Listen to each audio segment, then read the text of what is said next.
Bonjour mes bien-aimés, je viens par la grâce et par les bontés du Seigneur Jésus vous faire rapidement cette vidéo. Nous sommes exactement le 7 mai 2022. Je ne sais pas quelle heure il est chez toi, chez moi il est déjà 6 heures.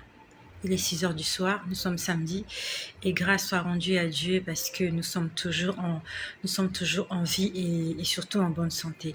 Je vais continuer le partage que je n'ai pas pu terminer depuis là et merci à toutes les personnes qui sont maintenant connectées. Merci de ce que toi qui viens d'arriver, tu vas partager 10 fois cette vidéo s'il te plaît. Nous sommes déjà le chiffre en train de monter petit à petit, step by step. Je te remercie de partager et d'inviter rapidement quelqu'un que tu aimerais inviter ici afin qu'il écoute ce partage. Donc, j'aimerais vous dire, la dernière fois quand j'étais en train de parler de ce bien-aimé qui a été victime d'un AVC, voilà, il y a ce bien-aimé qui a été victime d'un AVC et merci à vous tous, merci. Que la paix du Seigneur soit aussi avec vous tous. Soyez bénis, soyez bénis. Alors, merci, merci. Alors, j'aimerais envoyer un message à une bien-aimée, voilà. Il y a une bien-aimée qui m'a écrit, qui m'a envoyé la vidéo d'une prophétesse. Ok, merci. Merci de t'être manifestée.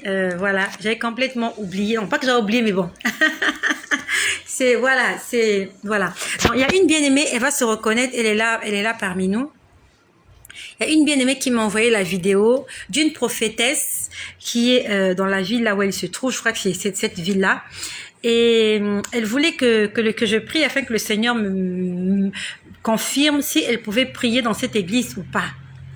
Alors, elle va se retrouver parce que là, elle m'écoute. Ma bien-aimée, j'ai lu ton message. J'ai prié. J'ai lu ton message hier avant de m'endormir. J'ai vu un début de la vidéo de cette prophétesse là chez qui je crois que tu vas prier chez elle, c'est ça. Voilà.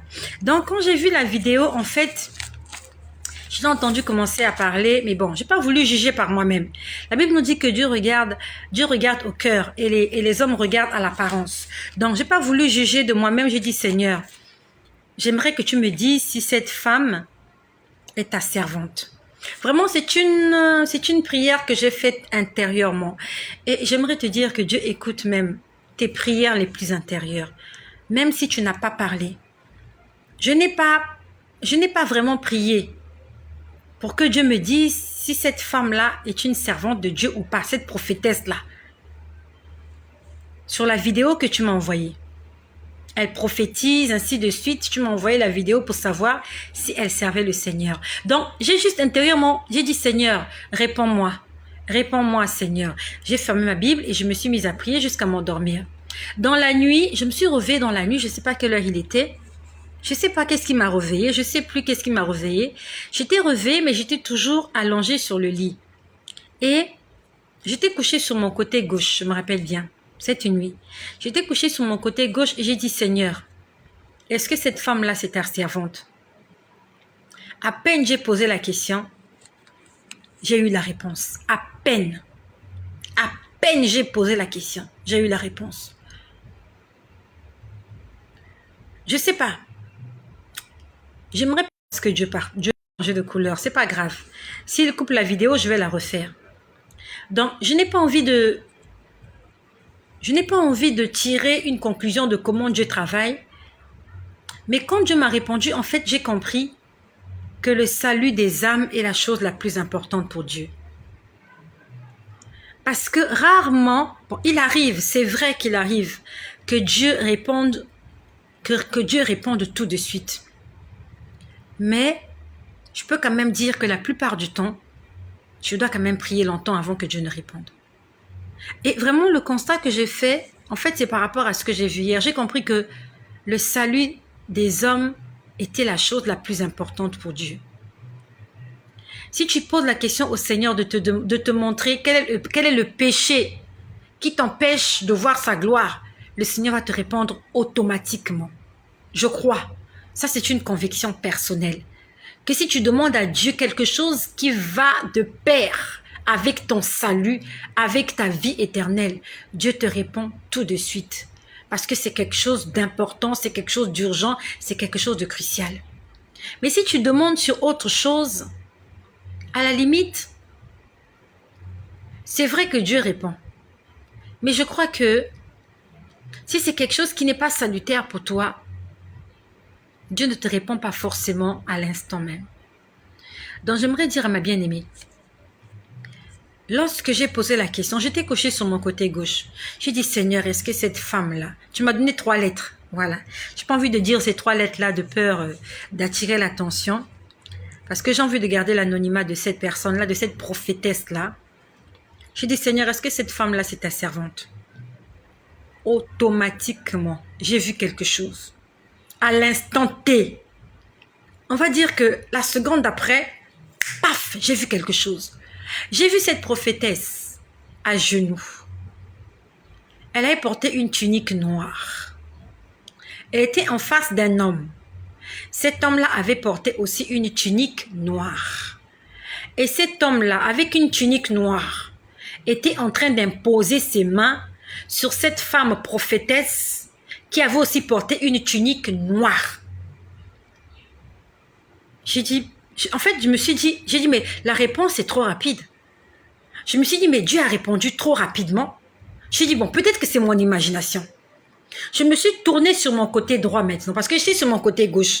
Je me suis tournée sur mon côté droit. J'ai dit, Seigneur, il s'agit d'une question salutaire. Ta fille veut aller prier dans une église. Et cette église-là est non loin de chez elle. C'est une église où il y a une prophétesse, une femme qui prophétise. Il est important, dit la Bible, qu'on soit ensemble réunis, entre frères et sœurs. La communion fraternelle, c'est très important. Donc j'ai dit au Seigneur, peut-être que c'est mon imagination que je viens de voir. J'ai dit, Seigneur, est-ce que cette femme est ta servante? À peine j'ai posé la question, Dieu a encore répondu. Il m'a montré une bouteille d'eau de Javel. Il m'a montré une bouteille d'eau de Javel vide. La bouteille était vide. En fait, j'ai compris que cette femme-là n'est pas conduite par l'Esprit de Dieu. La Bible nous dit que si tu n'es pas conduit par l'Esprit de Dieu, tu n'es pas fils de Dieu. Cette femme est vide. Dieu n'habite pas dans cette femme-là. Cette femme-là ne travaille pas avec le Seigneur. Je suis désolée. À ma sœur qui m'a envoyé la vidéo et l'adresse et le nom de cette église qu'elle fréquente, je crois. Dieu ne travaille pas avec cette femme-là. Cette église ne travaille pas pour Dieu. Je crois que tu m'as envoyé 2 vidéos. Et parmi les 2 vidéos, il y avait une vidéo, elle était avec un pasteur. Elle était avec un pasteur chantre. Je ne sais pas si tu connais ce pasteur-là, je ne vais pas donner son nom. Mais je l'ai vu dans une vidéo. Dans l'une des vidéos, bon, je ne sais pas si c'était une photo de Diaporama qui passait. Je l'ai vu avec un pasteur chantre. J'ai posé la question au Seigneur. À partir du moment où elle-même, elle ne sert pas Jésus-Christ, Dieu n'est pas dans cette église-là. Je suis désolée, ma sœur. Dieu n'est pas dans cette église-là. Elle a une tunique noire spirituellement. Elle est revêtue de noir. Elle est consacrée. C'est aussi un pasteur qui l'a consacrée. Le pasteur qui l'a consacrée, c'est un pasteur sataniste. Parce qu'il était habillé en noir lui aussi. Donc, il lui a transféré. Il y a eu un transfert de négativité. Donc, je suis désolée. Cette femme ne prophétise pas avec l'esprit de Jésus-Christ. Donc, ma sœur, s'il te plaît, ne repars plus dans cette église-là. Je sais que tu cherches une église que tu dois fréquenter. Continue à chercher. Si tu trouves une autre église, envoie-moi le nom du pasteur ou je ne sais pas de qui, afin que le Seigneur nous confirme si tu peux rester dans cette église-là. Mais l'église dont tu m'as parlé hier, je suis désolée, ne va plus là-bas. Ne va plus là-bas. Cette église est conduite par des démons. Donc, j'étais en train de dire que j'ai vu dans la vidéo que tu m'as envoyée, je l'ai vu avec un pasteur qui est chantre. Et quand je l'ai vu avec ce pasteur, en fait, pendant que je priais, j'ai dit, Seigneur, comme elle-même déjà, elle n'est pas conduite par l'Esprit de Dieu, est-ce que ce pasteur-là aussi, c'est un pasteur sataniste? À ce moment-là, Dieu me montre, pas ce pasteur-là, mais un autre pasteur. Un autre pasteur qui passe sur les réseaux sociaux. Ce pasteur-là aussi prophétise. Donc, en fait, j'ai compris J'ai compris qu'ils sont animés de la même onction. Je ne sais pas s'ils se connaissent. Mais le Seigneur a fait un lien entre elle et un autre pasteur qui est sur les réseaux sociaux. Les gens l'aiment. Il prophétise. C'est un pasteur. Enfin, alors, je ne sais pas s'il est pasteur, mais il est prophète. Est-ce que c'est un pasteur? Non, je crois qu'il est prophète. Il n'est pas pasteur, mais il est prophète. Il est marié. Et ça fait un moment là qu'il passait beaucoup sur les réseaux sociaux. Ça fait un moment. Nous sommes au mois de mai. Au mois d'avril, il est beaucoup passé sur les réseaux sociaux, ce prophète-là. Le Seigneur m'a dit que ce prophète-là, je ne dis pas son nom. Pourquoi je t'en parle? C'est pour te dire de faire attention. Tous les hommes de Dieu, tous les prophètes ne sont pas des prophètes de Jésus. Raison pour laquelle toi, tu ne dois pas t'accrocher aux prophéties. Tu dois t'accrocher à la parole de Dieu. Qu'est-ce que Dieu dit? Et la parole de Dieu, c'est la Bible.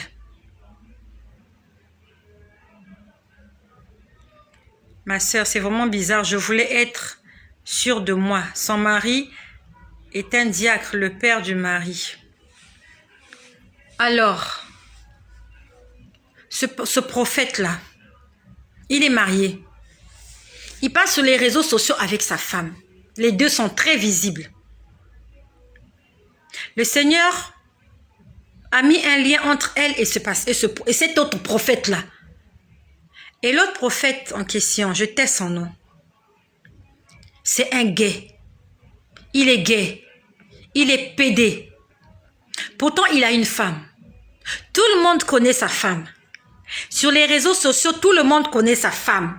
Il vit en couple. Donc, je ne sais pas, est-ce qu'il a une sexualité normale ou bien ils font semblant pour embrouiller les gens? Parce que le Seigneur m'a dit que cet autre prophète-là, c'est un gay. Et quand il est avec des hommes, lui, il prend le rôle de la femme. Parce que je l'ai vu avec des talents. Alors qu'il est un prophète, c'est un homme. Je l'ai vu apporter des talents avec des parures de femme. En fait, Dieu voulait me dire que non, c'est un homosexuel. Mais il joue le rôle de la femme.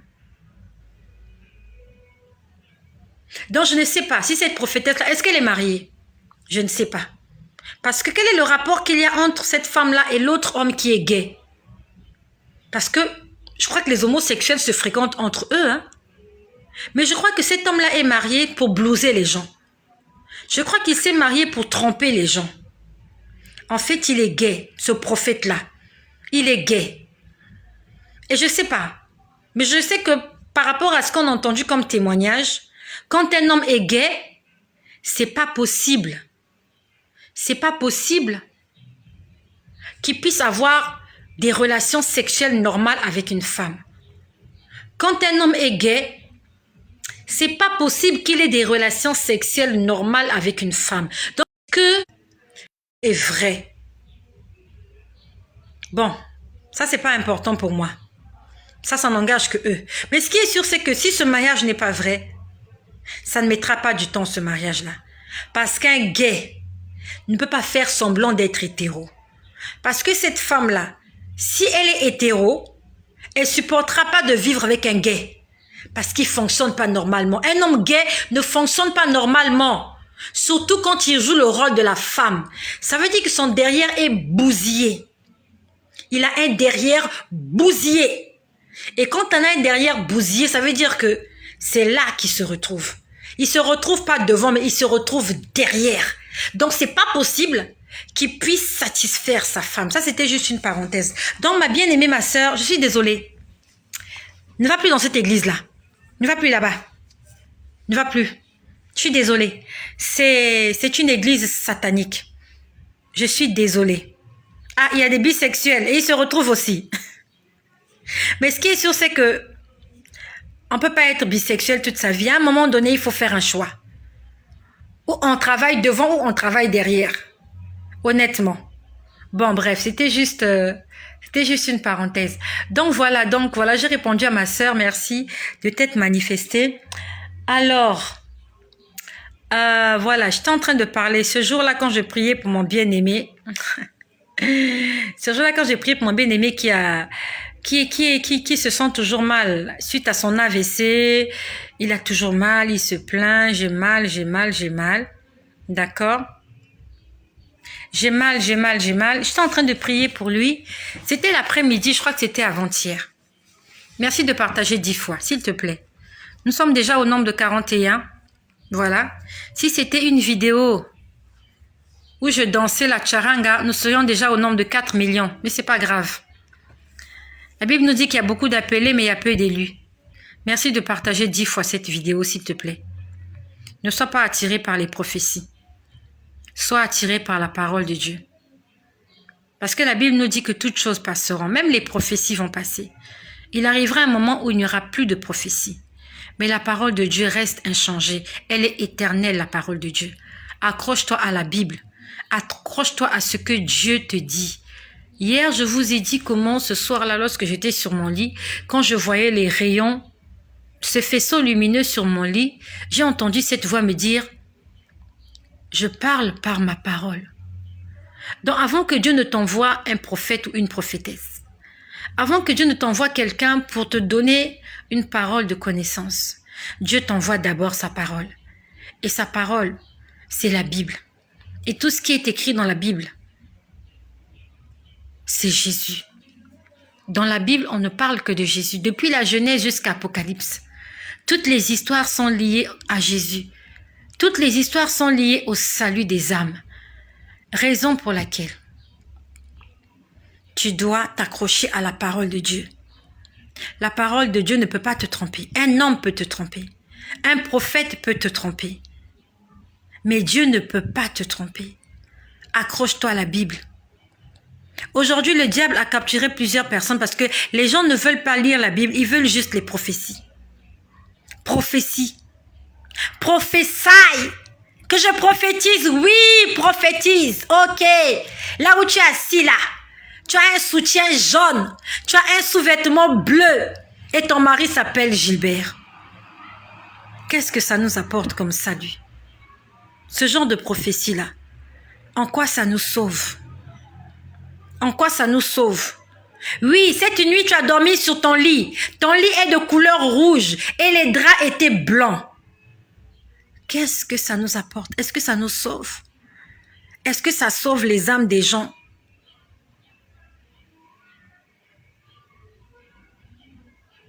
Ça ne sauve pas. Je suis désolée. Ce qui nous sauve, c'est la parole de Dieu. C'est la Bible. S'il te plaît, il faut aimer la Bible. Quand tu vas commencer à lire la Bible régulièrement, Dieu va commencer à te parler. Je suis en train de parler en connaissance de cause. Ce que je dis sur cette chaîne, c'est le témoignage de ma vie. Quand je me mets à lire ma Bible, elle est où ma Bible? Elle est là, elle n'est jamais loin. Oh, j'aime cette Bible-là. Ma Bible, elle est là. Quand je me mets à la lire, Dieu sait quand je lis ce livre-là. Il suffit que j'ouvre une feuille, une page, n'importe laquelle. Pendant que je parle, le Seigneur me parle de Jude. Jude. Jude. Est-ce qu'il y a Jude là? Est-ce que tu connais quelqu'un qui s'appelle Jude? Jude. Qui connaît Jude? On vient de me dire Jude là. On vient de me parler de Jude. Est-ce qu'il y a Jude ici? Est-ce qu'il y a quelqu'un qui s'appelle Jude? Ou est-ce que tu connais quelqu'un qui s'appelle Jude? Le Seigneur veut nous parler de Jude. Jude, Jude, Jude. C'est qui Jude? J-U-D-E. Est-ce qu'il y a quelqu'un là qui s'appelle Jude? Bref. Donc je disais que quand j'étais en train de prier pour ce bien-aimé, je connais un Jude. Ouais, je sais que Jude, c'est dans la Bible. Le Seigneur me montre Jude. Jude. Ok, j'irai lire Jude tout à l'heure. S'il n'y a pas quelqu'un qui s'appelle Jude ici, je vais lire Jude tout à l'heure. Alors, j'étais en train de prier pour la guérison de ce frère-là. Et ça fait longtemps, en fait. Ça fait longtemps, le Seigneur m'a dit qu'il va le guérir. Ça fait longtemps. Jusque Juste que il insiste tellement. En fait, pas qu'il insiste, il se plaint. Et je peux le comprendre, qu'il se sent très mal. Donc, à chaque fois qu'il se plaint, je suis très mal à l'aise. Je suis très mal à l'aise lorsqu'il me dit qu'il a mal, qu'il se sent mal, il se sent mal, il se sent mal, il se sent mal. Je suis mal à l'aise. Et ce midi-là, quand j'étais en train de prier pour lui, j'ai vu une voie sablonneuse. Oh non, boueuse. Il y avait de la boue. Et il y a un véhicule qui devait passer par là. Il y a un véhicule qui devait passer par là. Une voie boueuse. Et je vois ce véhicule arriver. Le véhicule a hésité. Mais je pouvais juste comprendre que Dieu me disait, c'est vrai qu'il y a la boue, mais il ne va pas s'embourber. Il ne s'embourbera pas. C'est vrai qu'il y a la boue. Il y avait beaucoup de boue, c'était vraiment un bourbier. Mais le Seigneur me disait, il peut passer, il ne s'embourbera pas. Je ne sais pas si c'est bien aimé là, mais je ne crois pas qu'il est là, parce que s'il est là, il allait déjà se manifester. En fait, Dieu est en train de me dire qu'il va le sortir de cette situation. C'est vrai qu'on a l'impression que ça met du temps.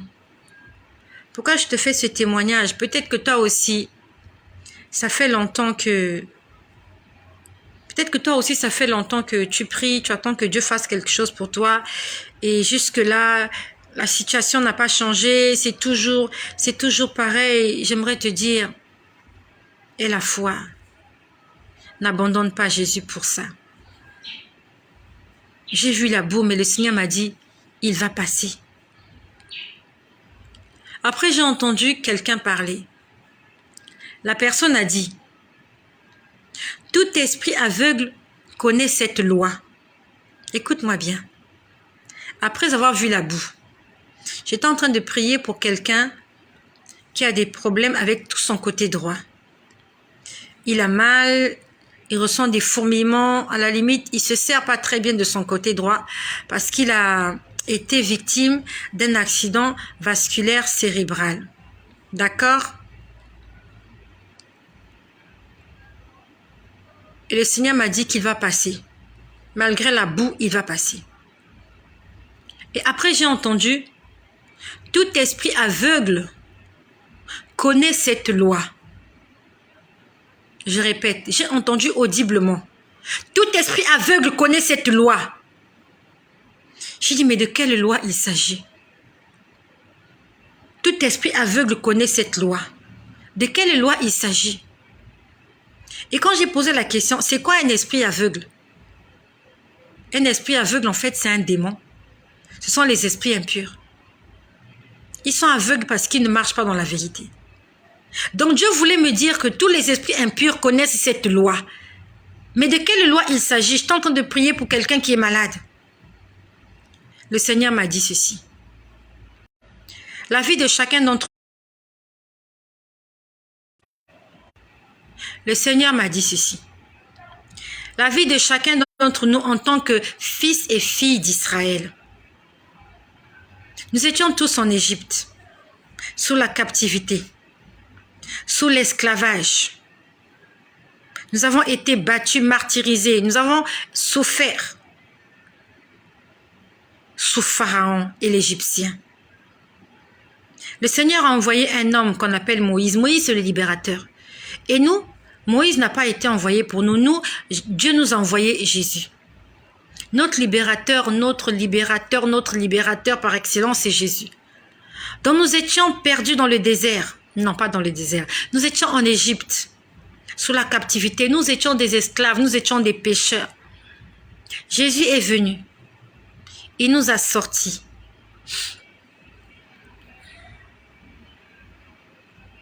Tu lis tout la jour la Bible, mais je suis malheureux pourtant. Tu lis la Bible et tu es malheureux.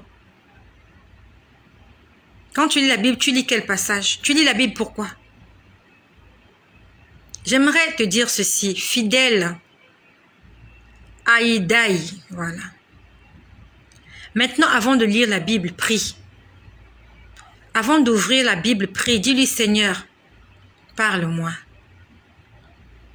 Dis-lui Seigneur, parle-moi. Avant que tu n'ouvres la Bible. Je ne sais pas, est-ce que tu lis la Bible par hasard, est-ce que tu lis la Bible de façon chronologique ou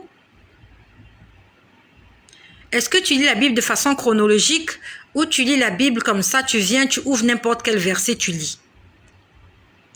J'aimerais te dire que la Bible se lit step by step, histoire par histoire, si tu veux la comprendre.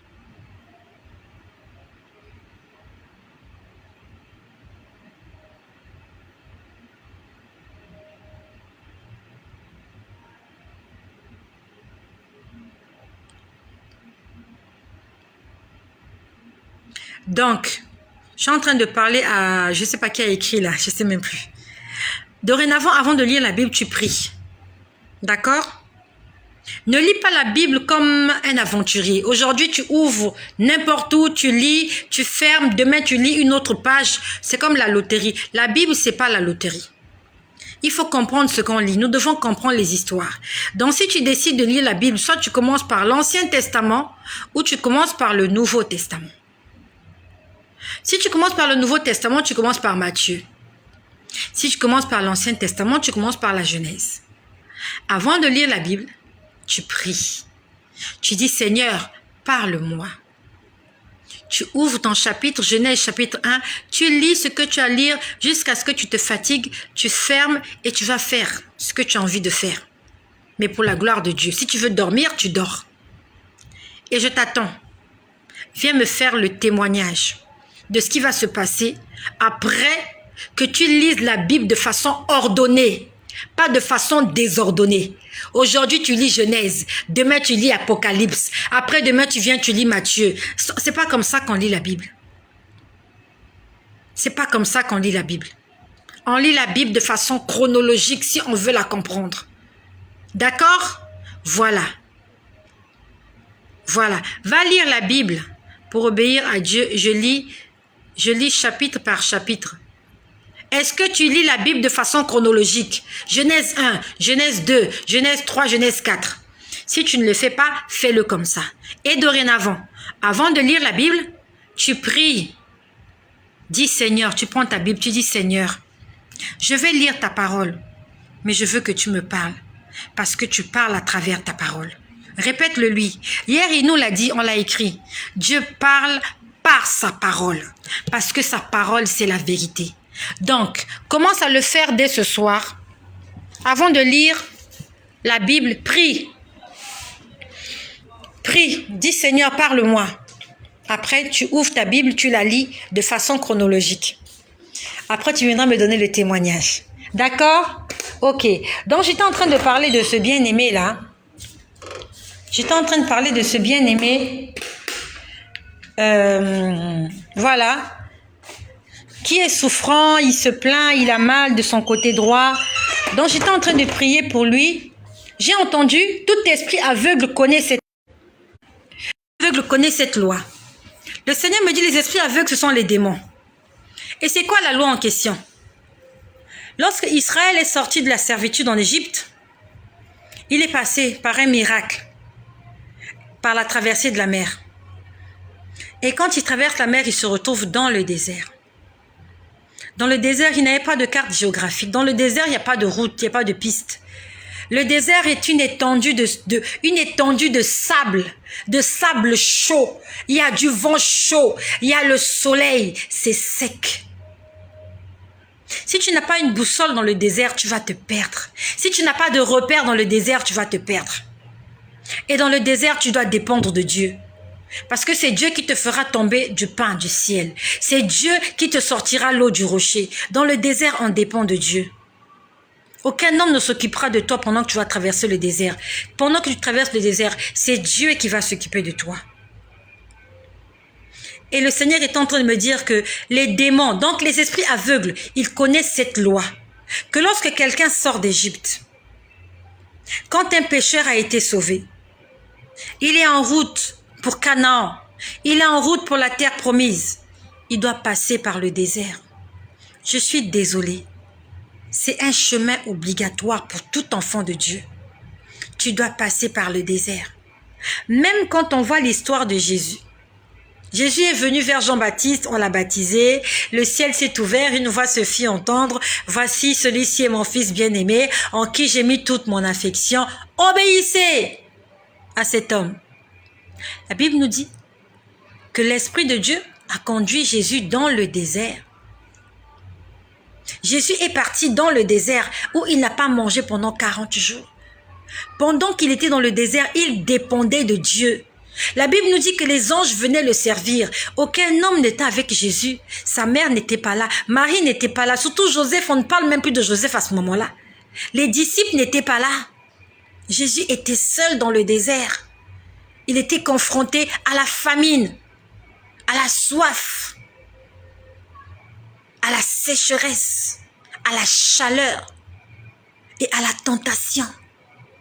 Quand tu es dans le désert, tu dois faire confiance en Dieu. Sinon, soit tu vas mourir, soit tu vas pécher. Le diable est venu le tenter. Il avait fait 40 jours sans manger. Ça veut dire que s'il n'était pas dans la providence de Dieu, Jésus devait normalement mourir. Un homme qui fait 40 jours sans manger, normalement, il doit mourir. Mais c'est le Seigneur qui était en train de le nourrir de façon spirituelle.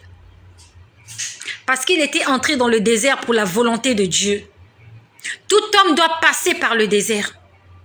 Avant que tu n'entres dans ta providence, avant que tu n'entres dans ton ministère, que tu commences à faire des miracles, que ta renommée devienne internationale, tu dois passer par le désert.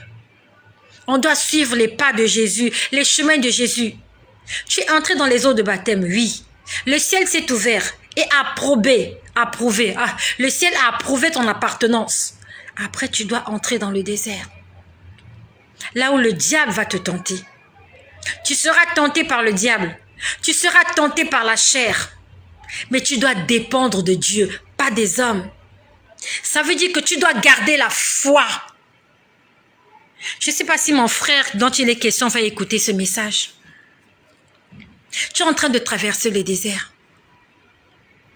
Tu ne dois regarder qu'à Jésus. Ne regarde pas aux hommes.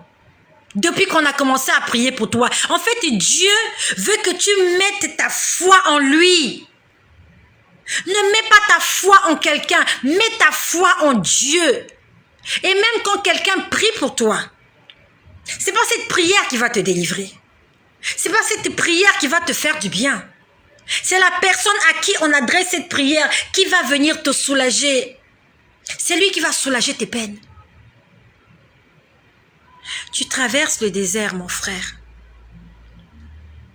Tu dois t'abandonner à Jésus. Tu dois t'abandonner à Dieu. Parce que Satan, il a les yeux fixés sur toi. Je te l'ai dit. Il veut que tu perdes la foi pour te mettre la marque de la bête 666. Dans le désert, Jésus a été tenté par le diable. Le diable voulait que Jésus désobéisse. Le diable voulait qu'il se terne devant lui. C'est la mission de Satan sur chaque personne qui traverse le désert. Lorsque tu traverses le désert, Satan viendra te parler, te dire « Oh, mais pourquoi tu souffres comme ça ?» Non, mais est-ce que Dieu t'aime? Si Dieu t'aimait, il transformerait ces pierres en pain. Regarde comment tu as faim. Tu as besoin de quelque chose, mais pourquoi Dieu ne transforme pas cette pierre-là en pain pour que tu manges, que tu deviennes fort? Pourquoi Dieu ne transforme pas le sable du désert en eau pour que tu boives de l'eau et que tu vives? Satan viendra te harceler, t'acculer pour que tu maudisses Dieu et que tu te prosternes devant lui. Il t'amènera sur des montagnes, sur des hauteurs comme il a fait avec Jésus. Il dira, regarde tout ça, ça m'appartient. Je te le donnerai si tu me fais confiance. N'abandonne pas la foi. Parce que le Seigneur m'a dit, tout esprit aveugle connaît cette loi. La loi selon laquelle toute personne doit passer par le désert. Je suis désolée. Si quelqu'un t'a dit que la vie chrétienne sera une vie en rose, tout va marcher sur des roulettes, il n'y aura pas de problème, je suis désolée pour toi. Si Jésus a été persécuté, si Jésus a été insulté, si Jésus, combien de fois on a failli le lapider plusieurs fois, si notre maître Lui qui est le bois vert est passé par là. À combien plus forte raison, toi et moi qui sommes du bois sec. Nous allons passer par ça. Nous allons passer par la persécution. Nous allons passer par des moqueries, par des insultes. Mais nous devons nous accrocher à Jésus-Christ afin de pouvoir tenir bon dans le désert. C'est Dieu qui soutient dans le désert, c'est pas un homme. Et Satan fera tout pour que tu perdes la foi, pour qu'il t'arrache ta couronne. Attention, bien-aimé. Je suis en train d'envoyer ce message à ce bien-aimé, mais toi aussi qui es là, prends ta part. Tu passes des moments difficiles, chante pour Jésus. La dernière fois, je vous ai dit quand j'ai prié pour cette jeune sœur-là qui se retrouve loin de son pays, qui est partie pour les études, mais Dieu lui a demandé de rester. Je disais, Seigneur, qu'elle reparte chez elle ou pas. J'entendais des chansons. Dieu me disait, glorifiez-moi, parce qu'il sait pourquoi il permet cela. Le Seigneur sait pourquoi il permet que tu passes par le désert. Ne maudis pas Dieu dans le désert. Chante des louanges quand tu es dans le désert. Quand tu lis l'histoire des enfants d'Israël, tous ceux qui ont murmuré, tous ceux qui ont péché, ils ne sont pas entrés à Canaan. Ils sont tous restés. Leur cadavre est resté dans le désert. Mais ceux-là qui ont fait confiance en Dieu, comme Josué, comme Caleb, ils sont entrés à Canaan. Tu veux voir ta promesse se réaliser. Tu veux entrer dans ta destinée. Chante des louanges. N'insulte pas Dieu. Ne murmure pas contre Dieu. Ne murmure pas contre Moïse. Tu seras atteint de lèpre comme Maria. Comme Mariam, la sœur de Moïse. Ne blasphème pas. N'insulte pas. Ne te moque pas. Fais confiance à Dieu.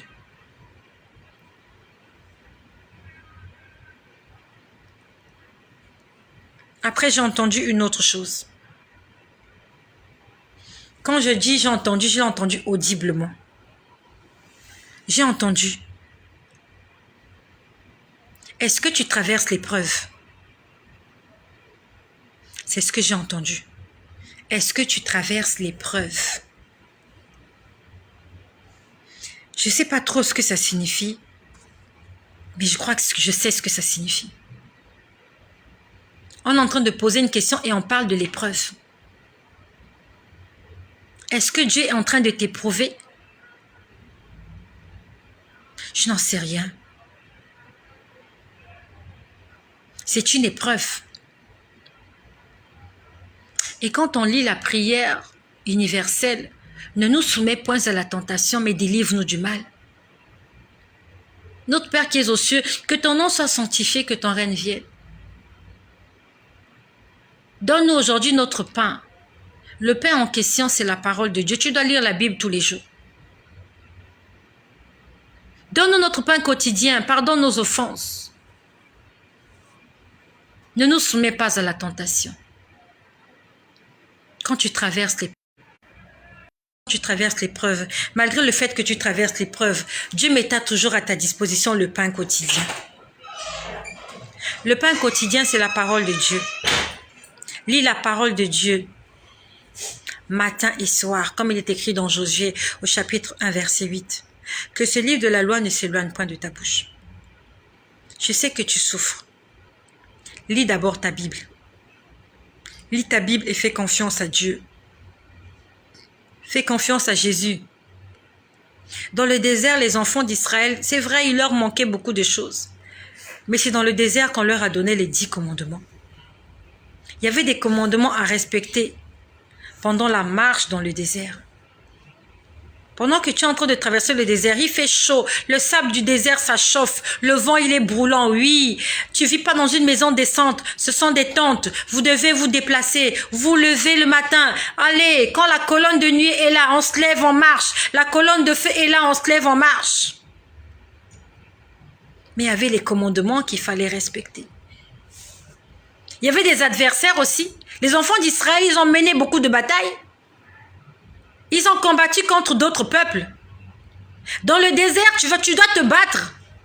Et dans tes batailles, dans tes combats, tu dois faire confiance à Dieu. Sinon, ton cadavre va rester dans le désert. Il y a des batailles dans le désert. Les enfants d'Israël n'ont pas quitté l'Égypte, aller à Canaan sans passer par des batailles. Ils se sont battus. Ils se sont battus. Et tu dois te battre parce que l'ennemi ne voudra pas que tu passes. Il ne veut pas que tu ailles à Canaan. Il va se battre. Il va venir là comme un obstacle. Il va te combattre. L'ennemi va te combattre. Ce que les enfants d'Israël ont vécu dans le désert. Ce que Jésus a vécu dans le désert. Toi et moi, nous devons passer par là. Et nous allons passer par là, que tu le veuilles ou non. Le Seigneur m'a dit ce jour-là, tous les esprits aveugles connaissent cette loi, que chaque enfant de Dieu doit passer par le désert. Et dans le désert, ne maudis pas Dieu, mais fais-lui confiance. Fais confiance, il ne t'abandonnera pas. Il sait pourquoi tu dois passer par là. C'est pour te rendre plus fort. C'est pas pour te tuer que Dieu t'a envoyé dans le désert. Tu es en train de passer des moments difficiles. Fais confiance à Jésus. Il va combattre pour toi. De la même façon qu'il a combattu pour Israël. C'est comme ça qu'il combattra pour toi et pour moi. Et pour terminer, je vais terminer par là. Pendant que tu bois là, tu me donnes envie de boire. Mets le verre là, je me sers. Permettez-moi de boire quelque chose. Ça fait longtemps que je parle. Est-ce que vous me permettez de boire quelque chose? Ça fait longtemps que je parle. On va boire quelque chose. Arrange bien, arrange bien. Et si toi aussi, tu n'es pas loin... Attends. Si tu n'es pas loin de ta boisson, je t'invite. Chin chin. Chin chin. Chin chin. Voilà, chin chin.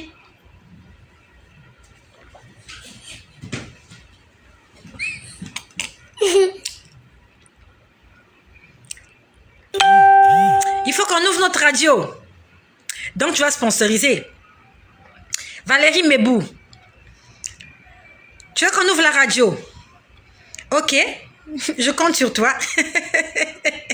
Moi, j'ai pas encore des moyens pour ouvrir une radio. J'ai juste des moyens pour faire des vidéos sur les réseaux sociaux. Valérie Mebou. J'ai pas d'argent pour faire ça. Alors, si le Seigneur t'a mis à cœur qu'on ouvre une radio, ben, tu peux t'engager.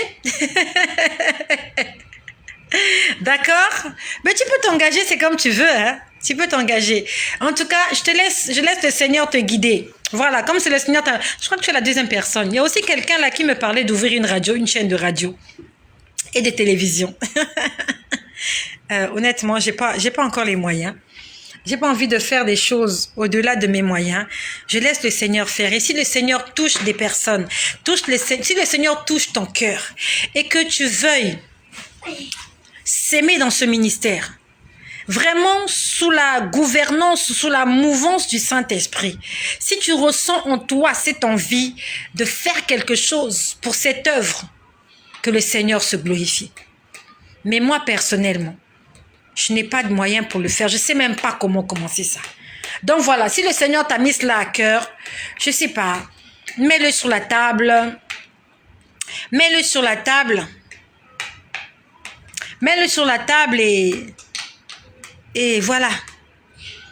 Mettons-le sur la table, on va faire un sujet de prière et que le nom de Jésus soit glorifié. D'accord?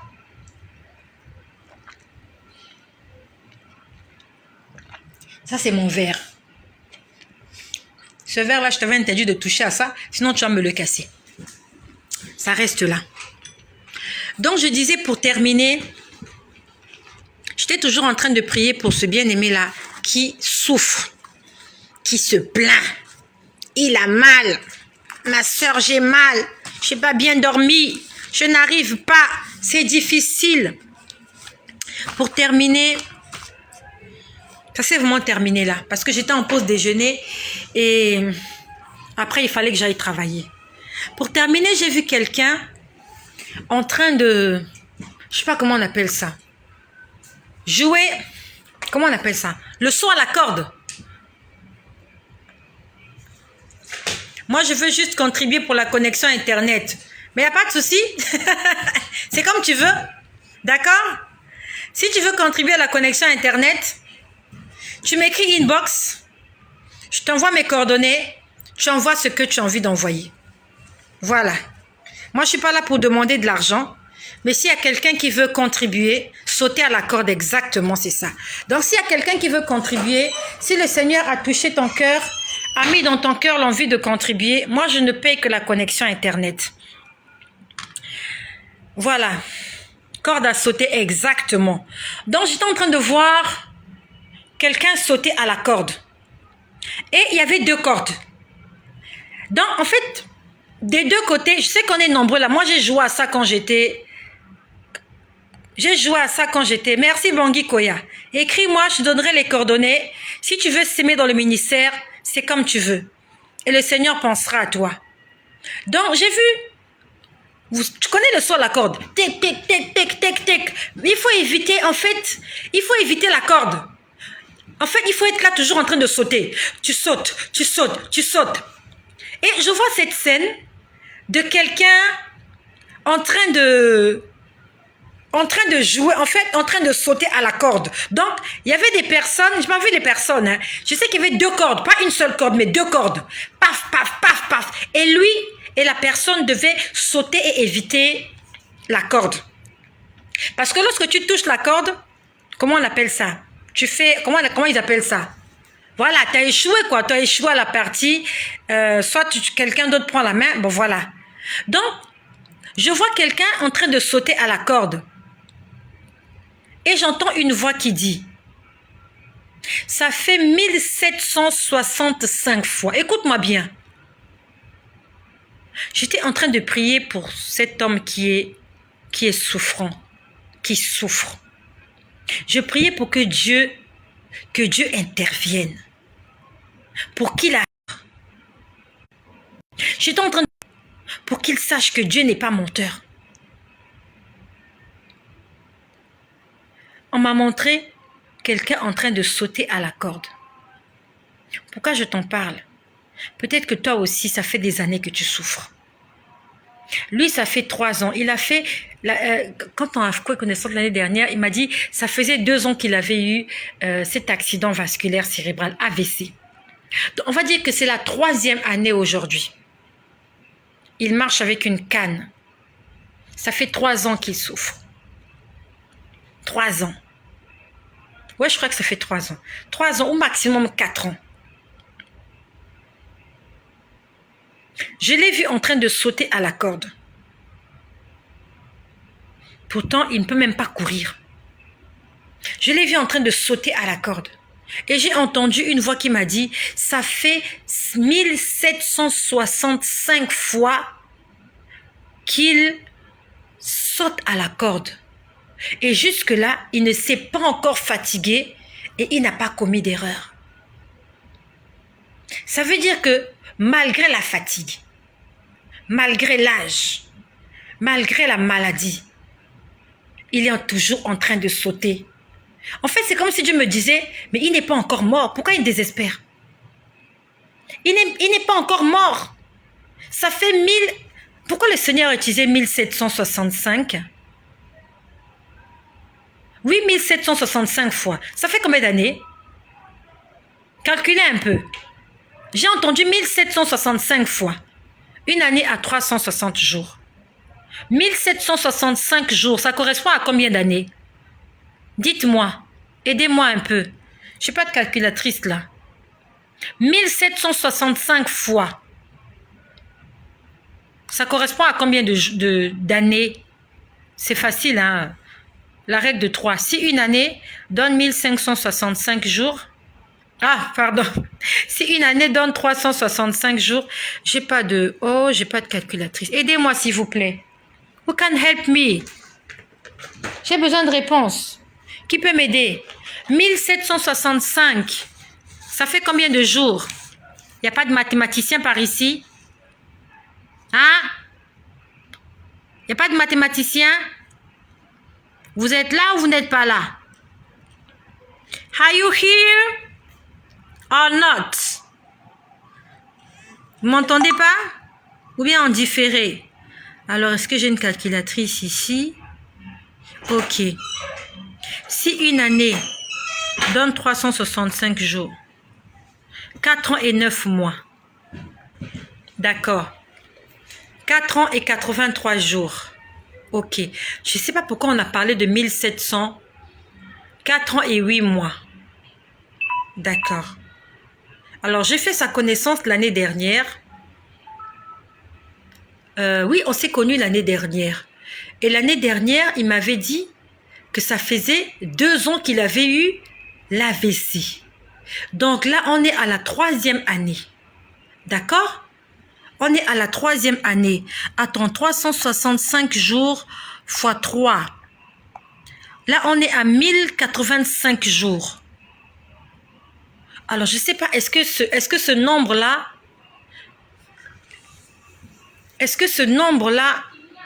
est significatif? J'en sais rien. Mais moi, j'ai entendu, on m'a dit, ça fait 1765 jours. Ouais, c'était 1700, c'était pas 1500. J'ai entendu, ça fait 1765 jours qu'il saute. Environ 5 ans.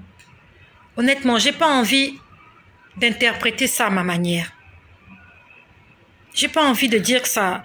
On va dire, si ça fait 3 ans, est-ce que le Seigneur va le guérir dans 2 ans? J'ai pas envie de penser à ça. Ça, c'est vraiment charnel. Dieu ne m'a pas expliqué le sens de 1765 jours. Il m'a pas expliqué. Mais il m'a juste dit, ça fait 1765 jours qu'il est en train de sauter à la corde et, en fait, qu'il n'a pas encore échoué. Et je pouvais comprendre que c'est comme si Dieu disait, mais c'est moi qui lui donne la force. Il est en train de sauter. Malgré son état, il est toujours en vie. Il avance, il avance. Et il y a 2 personnes qui étaient là avec la corde là. Tap, tap, tap, tap, tap, tap, tap, tap. Honnêtement, j'ai pas envie de lui dire, si ça fait 3 ans qu'il souffre, j'ai pas envie de lui dire qu'il sera guéri l'année prochaine. J'ai pas envie de lui dire ça. Nous sommes en mai, juin, juillet, août, septembre, octobre, novembre, décembre. Il nous reste 6 mois avant la fin de l'année. Je ne veux pas lui dire que le Seigneur a dit que tu dois rester encore jusqu'à l'année. Honnêtement, j'ai pas envie de dire ça. Ça, c'est là, je suis en train de raisonner de moi-même. Là, c'est un raisonnement charnel. Le Seigneur ne m'a pas expliqué pourquoi il a utilisé 1765 jours, je n'en sais rien. Je pouvais juste comprendre que ça fait longtemps que cette personne est dans cette situation, mais que jusque-là, en fait, ceux qui tournent la corde, ils veulent juste que tu fasses que tu échoues pour que l'autre puisse prendre le relais. 4 ans et 84 jours. Ok. Bon, je lui poserai la question. Bon, je ne sais pas. Est-ce que ça a un rapport avec le nombre d'années de cette maladie? J'en sais rien du tout. J'ai pas envie de dire des choses qui sont pas vraies. Je ne veux pas le dire. Je refuse de dire quelque chose qu'on m'a pas dit. Voilà. Moi, on m'a parlé de 1765 jours et je viens répéter, c'est comme ça. Le Saint-Esprit peut-être m'expliquera à quoi correspond ces 1765 jours. Mais pour le moment, I don't know. Je dis rien du tout. Voilà. Je vais terminer ce partage par là. J'aimerais te dire, Jésus-Christ est au contrôle de toutes choses. Tu as des problèmes, j'ai des problèmes. Nous avons tous des problèmes. Nous sommes en train de traverser le désert. Les enfants d'Israël traversaient le désert ensemble. Ils étaient sortis en Égypte le même jour. Dans le désert, ils avaient tous faim. Ils avaient tous soif, ils avaient tous chaud. Mais la Bible nous dit, leurs vêtements n'avaient pas été déchirés, leurs chaussures ne s'étaient point usées. Personne n'est mort de faim dans le désert. J'ai lu la Bible, la traversée dans le désert. Aucun homme n'est mort de faim. Ceux qui sont morts de maladie, c'est parce qu'ils avaient péché. Ceux qui sont morts enterrés vifs parce qu'ils avaient péché. Comme nous connaissons l'histoire avec, comment il s'appelle là? Dathan. Dathan qui avait murmuré contre Moïse. Et on dit que le sol s'est ouvert et englouti et Dathan et toute sa famille et tous les autres qui avaient murmuré. Nous connaissons l'histoire c'est Uza, c'est ça? Je sais pas, Uza là. Je sais pas si c'est Uza. J'ai oublié, il y a tellement de noms dans l'Ancien Testament. Ils étaient allés combattre contre une autre nation et on leur avait dit de ne pas prendre les choses. Il y avait des choses qui étaient dévouées par interdit. Il fallait pas toucher à ces choses-là. Il y a un là qui a pris un manteau, il a pris des choses, il a caché. J'ai oublié son nom. Oubi, Ouza, ou je sais pas. Il avait un nom avec deux syllabes comme ça. J'ai oublié son nom. Il est mort parce qu'il avait désobéi. Ceux qui sont morts dans le désert, la plupart sont morts parce qu'ils avaient désobéi. Ils ont fait 40 ans. Je ne sais pas quel âge avait Josué quand ils ont quitté l'Égypte. Josué est resté pendant 40 ans en vie. La Bible nous dit que quand les enfants d'Israël sortent d'Égypte, en fait, quand Moïse va les sortir, Moïse a 80 ans. Donc pendant 40 ans, il était encore vivant dans le désert. Il était question qu'il entre à Canaan. Mais Dieu lui a dit, regarde Canaan à distance. Ça veut dire qu'il n'était pas loin de Canaan quand le Seigneur l'a rappelé à lui. Il n'était pas loin. Tu ne mourras pas dans le désert si tu fais confiance et si tu obéis à Dieu. Josué a fait confiance à Dieu. Josué savait qu'il pouvait combattre les Cananéens et il pouvait les tuer. Caleb aussi savait que ce Dieu-là, qui les avait protégés durant la marche dans le désert, qui pouvait faire quelque chose, mais les autres espions, ils étaient au nombre de 12. Sur 12, il n'y avait que 2 qui avaient confiance en Dieu. Les autres 10, là, ils ont dissuadé le peuple. Ils ont dit, on ne gagnera jamais. Ils vont nous écraser. Ils ont sous-estimé la puissance de Dieu. Je suis en train de parler. Sur 10 espions. Non, ils étaient 10 ou 12. Aidez-moi un peu. Est-ce que vous lisez la Bible? Ils étaient au nombre de combien les espions? Les espions là, qui étaient allés à Canaan, ils étaient combien? Aidez-moi, help me. Je veux voir si tu lis la Bible. Est-ce que tu lis la Bible? Les espions comme moi. Non. Pose pas ça par terre, c'est sale. Pose pas ça par terre. Les espions, ils étaient au nombre de combien? Ils étaient combien? Toi, tu dis que tu pries, tu es chrétien. Tu connais pas le nombre de personnes, des espions qui étaient partis à Canaan? Ils étaient à combien? Donc, personne ne sait. Ah, ils étaient 12. Viens ici, toi, viens ici. Ils étaient 12. C'est vrai qu'ils étaient 12. 10 ou 12. On va voir si vous lisez la Bible aujourd'hui, là. Est-ce qu'il y a des chrétiens dans la place? Est-ce qu'il y a des gens qui lisent la Bible? Ils étaient combien? Ah, donc, il n'y a que Ulrich Nems qui connaît le nombre d'espions, hein? Dans tout le reste, là, vous connaissez seulement, vous connaissez seulement le nombre de 10, il y avait seulement 10 commandements. Je lis, je retiens pas. Ils étaient au nombre de 12. Voilà. Merci à Ulrich Nems. Donc, sur 12 espions, il n'y avait que 2 qui avaient confiance en Dieu. 2 espions sur 12.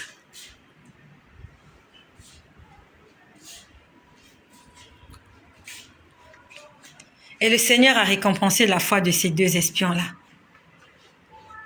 Ils étaient les seuls. Parmi tous ceux qui étaient sortis d'Égypte, ils sont sortis, ils étaient une multitude. Ils étaient nombreux. Ils étaient un peuple nombreux. Il n'y a que 2 qui sont entrés à Canaan. Parce qu'ils avaient la foi. J'aimerais que tu pries pour ton problème et que tu y mettes de la foi. Prie pour ton problème et mets-y de la foi. Comme Caleb, comme Josué, comme la femme à la perte de sang. Tu regardes, tu dis, quand je vais toucher son vêtement, je serai guéri. Les diagnostics des médecins sont négatifs. Ils ont dit tout ce qu'ils veulent dire. Ils ont dit que tu vas mourir, que tu ne réussiras pas. Mais qu'est-ce que la parole de Dieu te dit? La parole de Dieu te dit, j'ai pour toi des projets de paix et de bonheur, afin que tu aies de l'avenir et de l'espérance. Dis-lui, Seigneur, je te fais confiance. I trust on you, God.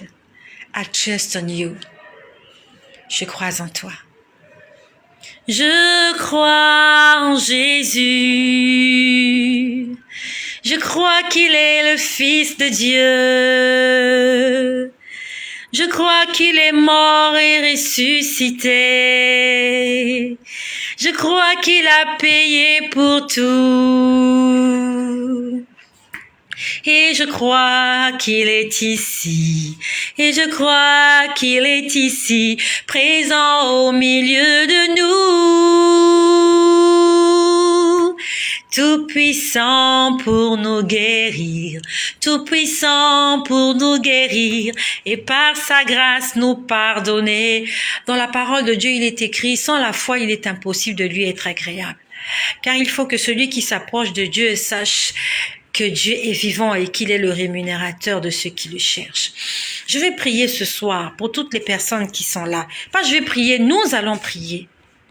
Moi, je m'appelle pas Jésus, je m'appelle Estelle. Je m'appelle Estelle. Je vais prier ce soir. Et je sais que tu as la foi. Tu vas mettre ta foi en exerce. Tu vas activer ta foi ce soir. Même si les choses ne marchent pas. Comme les enfants d'Israël, tu es dans le désert. Vous marchez à pied. Souvent, tu montes sur ton âne, souvent, tu montes sur ton chameau. Ben, souvent, le chameau est fatigué. Ainsi de suite, il faut que tu marches à pied. Non seulement tu es là, mais tu as des enfants. Souvent, il faut que tu portes tes enfants au dos, que tu les mettes sur le cou. Il faut que tu soutiennes ta femme qui est enceinte. Elle marche à son rythme. Il y a tes brebis qui ont mis bas. Il faut que tu puisses les aider. La marche dans le désert, on a besoin du soutien de Dieu. J'ai besoin du soutien de Dieu. Je t'ai dit hier que là où je travaille, ils sont en train de faire une réduction de... Non, comment ils ont appelé ça? Suppression de postes. Et le Seigneur m'a dit que mon nom est sur la liste. Mais je continue à faire confiance à Jésus. Et je continue à parler de lui. Je ne sais pas. Je ne sais pas. Mais je sais une chose. Mon Rédempteur est vivant. Et il se lèvera le dernier. Jésus-Christ est vivant. Il est au-dessus des hommes. Il est au-dessus des anges. Il est au-dessus des rois. Au-dessus des royaumes. Au-dessus des trônes. Au-dessus de la nature et de la création. Lorsque tu chantes cette chanson, est-ce que tu mesures tes paroles? Nous aimons chanter des choses, mais on ne met pas la foi. En fait, on dit des choses et on n'y croit même pas. Au-dessus des paroles que tous les hommes peuvent dire, au-dessus de tout ce qu'ils veulent prendre des décisions pour moi, au-dessus de tout ce monde et de la création, rien n'est au-dessus de celui en qui je crois. Crucifié, seul abandonné, il a souffert pour que je puisse gagner comme une rose foulée par nos pieds. Il m'a sauvé, il m'a aimé plus que tout. Jésus m'a aimé plus que tout. Jésus m'a aimé plus que tout et c'est la chose la plus importante. Je crois en lui. Quand tu chantes une chanson, tu chantes un cantique, il faut peser les mots que tu dis. Il est bon de louer Dieu, alléluia. Et quand tu as des problèmes, tu ne loues plus Dieu. Je rappelle à Dieu, mais rappelle-lui les promesses. Tu chantes, mais qu'est-ce que tu chantes? Est-ce que tu mets en application ce que tu chantes? Tu es Emmanuel, mon ami. Est-ce qu'il est ton ami? Est-ce qu'il est ton ami? Tu chantes seulement, mais tu ne mets pas en application. Tu ne vis pas ce qui sort de ta bouche. Tu chantes ces chansons-là parce que tu aimes la mélodie, parce que ça te fait danser. Emmanuel, Emma. Emmanuel signifie Dieu avec nous. Quand tu chantes Emmanuel, ça signifie que Dieu est avec toi. Et Dieu est avec toi et tu pleures. Tu te plains. Tu te lamentes. Pire encore, tu n'as pas la foi. Tu chantes Emmanuel, mais tu n'as pas la foi. La Bible nous dit, sans la foi, il est impossible. Parce qu'il faut que celui qui s'approche de Dieu sache que Dieu existe. Tu chantes Emmanuel, Dieu avec toi. Tu sais que Dieu existe, mais pourquoi tu ne crois pas qu'il va faire? Tu chantes. Dieu est capable de faire tout ce qu'il dit. Il fera, il accomplira. Et quand tu as des problèmes, tu oublies que Dieu est capable de faire. Quand tu as des problèmes, tu oublies qu'il accomplira. Tout ce qu'il a dit, il accomplira. Il fera, il fera, il fera. Et quand tu chantes, et quand tu galères, tu oublies que Dieu fera. Que tes paroles soient en accord avec ce que ton cœur sent. Ce qui sort de ta bouche doit correspondre à ce qui se passe dans ton cœur. Sinon, Dieu t'appelle hypocrite. Tu fais semblant. Devant les gens, tu cries, tu sautes, tu hurles. On croit que tu es rempli du Saint-Esprit. Tu parles en langue, tu sautes, tu cries, tu hurles. Et quand tu es dans ta chambre, tu pleures parce que tu souffres. Je ne défends pas de pleurer. Je n'ai pas dit que pleurer, c'est mauvais.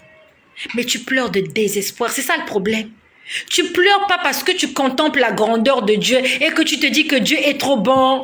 Dieu est trop bon pour toi, raison pour laquelle tu n'as pas mérité, raison pour laquelle tu dis je pleure parce que je suis misérable. Mais tu pleures parce que tu n'as pas la foi. Il y a des gens comme ça qui pleurent parce qu'ils n'ont pas la foi. Il est désespéré. Mais il y a ceux qui pleurent parce qu'ils reconnaissent la grandeur de Dieu. Quand tu pries, tu pleures. Pourquoi? Est-ce que lorsque tu pries, tu pleures parce que tu reconnais la grandeur de Dieu ou parce que tu penses à tous tes problèmes?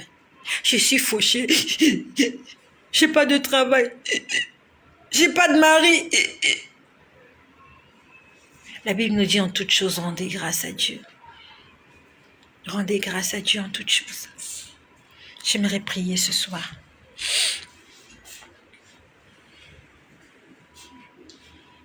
Avant de prier, nous allons chanter. Parce que le Seigneur nous a parlé ce soir. Et je sais qu'il a parlé à ton cœur. Il a parlé aussi à mon cœur. Le Seigneur nous a fait du bien ce soir.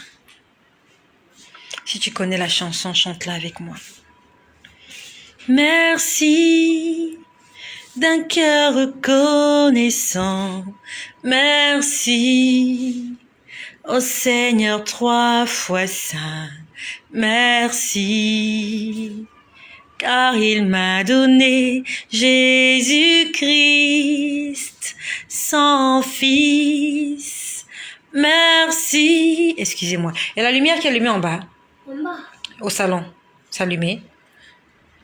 Merci d'un cœur reconnaissant. Merci au Seigneur 3 fois saint. Merci, car il m'a donné. Le pauvre dit je suis riche. Le faible dit je suis fort. Dieu a fait de grandes choses pour nous. Merci. Seigneur Jésus, tu es notre Dieu. Tu es notre roi, tu es notre souverain, tu es notre Seigneur, tu es notre maître.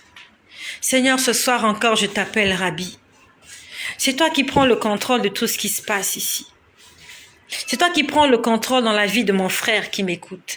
C'est toi qui prends le contrôle dans la vie de ma sœur qui me regarde. Tu t'appelles Éternel des armées et tu n'as pas changé. De la même façon que tu as sorti les enfants d'Israël d'Égypte et que tu les as conduits dans la terre promise, Seigneur, je sais que je tiendrai mon miracle. Je sais, Seigneur, que j'entrerai dans ma promesse. Quels que soient les problèmes, quelles que soient les difficultés, quelles que soient les montagnes, quelles que soient les guerres, Seigneur, je sais que tu combattras pour moi. Seigneur, il y avait ce peuple d'Israël en face de Jéricho. Il y avait une muraille extraordinaire construite, Seigneur éternel, pour empêcher l'invasion de ce peuple. Mais Seigneur, tu as fait tomber cette muraille par la puissance de ton doigt. Seigneur Jésus, je crois en ton doigt. Je crois au doigt de l'Éternel des armées. Et je sais que le doigt de Dieu m'accompagnera partout où j'irai. Seigneur, j'ai la foi en toi. Et je viens déclarer ce soir, devant les hommes, devant les anges, que j'ai la foi en toi. Que même si aujourd'hui je ne vois pas le bout du tunnel, je sais que le lendemain ne m'appartient pas. Le lendemain t'appartient. Et je sais que tu feras en sorte que ce lendemain-là prenne soin de lui-même. Seigneur, tu m'as dit que tu as pour moi des projets de bonheur. Tu as pour mon frère et pour ma sœur des projets de bonheur, afin que nous ayons de l'avenir et de l'espérance. Et j'aimerais croire en toi. Et je crois en toi ce soir. Je crois en toi ce soir. Parce que je suis toujours en vie. Je crois en toi ce soir parce que ça fait 1765 jours. Ça fait 1765 fois que je suis en train de sauter. Seigneur, je saute. Seigneur, je saute sans m'arrêter. Seigneur, il y a des gens qui ont la corde en main. Seigneur, c'est pas moi qui ai la corde. Ils veulent me faire tomber, mais je saute. Je saute, je ne trébuche pas, j'avance, je chante, je loue le Seigneur et je vais de l'avant. Oui, Seigneur, ça fait des années, la corde est en train de tourner, mais moi, Seigneur Jésus, je continue de sauter. Je n'ai pas arrêté de sauter. Là où tu es, lève-toi, commence à sauter. Saute. Moi, je suis en train de sauter. Seigneur, merci parce que je saute. Seigneur, je continue de sauter. Il y a des gens qui ont arrêté de sauter. Il y a des gens qui ne sautent plus. Moi, je saute toujours. Seigneur Jésus, même s'ils sont en train de tourner la corde plus vite, oh, tu me donneras la force de rester au rythme de ce qu'ils sont en train de faire. Seigneur Jésus, je continue de sauter. Par la gloire de Jésus, c'est en sautant que je vais remporter les victoires. C'est en sautant que je vais entrer à Canaan. Je saute et j'avance. Je saute et j'avance. Je saute et j'avance. Mes ennemis vont mettre des obstacles. Ils mettent des obstacles. La corde tourne encore plus vite. Mais moi, je saute parce que l'Éternel Dieu est de mon côté. Le Saint-Esprit est en moi. Il me permet de faire des choses extraordinaires au-delà de ce que la nature humaine peut penser. Ça fait des années. Je saute. Les gens me regardent. Ils se disent, mais où a-t-elle trouvé cette foi? Où a-t-elle trouvé cette force? Mais comment fait-elle? Comment est-ce qu'elle fait? Oh, ce n'est plus moi qui vis, mais c'est Christ qui vit en moi. Je continue de sauter. Je continue de sauter. Le soleil se lève. Le soleil se couche. La lune apparaît. Les étoiles apparaissent. Moi, je continue de sauter. Le soleil se lève encore. Nous sommes mardi. Ça continue. Mercredi, jeudi, dimanche, je continue de sauter. Ceux qui sont venus me voir, ils reviendront demain. Ils se posent la question, mais comment elle fait? Comment elle fait? Oh, elle a l'esprit de vérité en elle. Seigneur, j'appelle l'esprit de vérité. J'appelle l'esprit de vérité dans la vie de mon frère qui m'écoute, dans la vie de ma sœur. Tu peux pas sauter comme ça si tu n'es pas possédé de Jésus. Tu as besoin d'avoir Jésus dans ta vie. Tu as besoin du secours de l'Éternel qui ne se fait suivre d'aucun chagrin.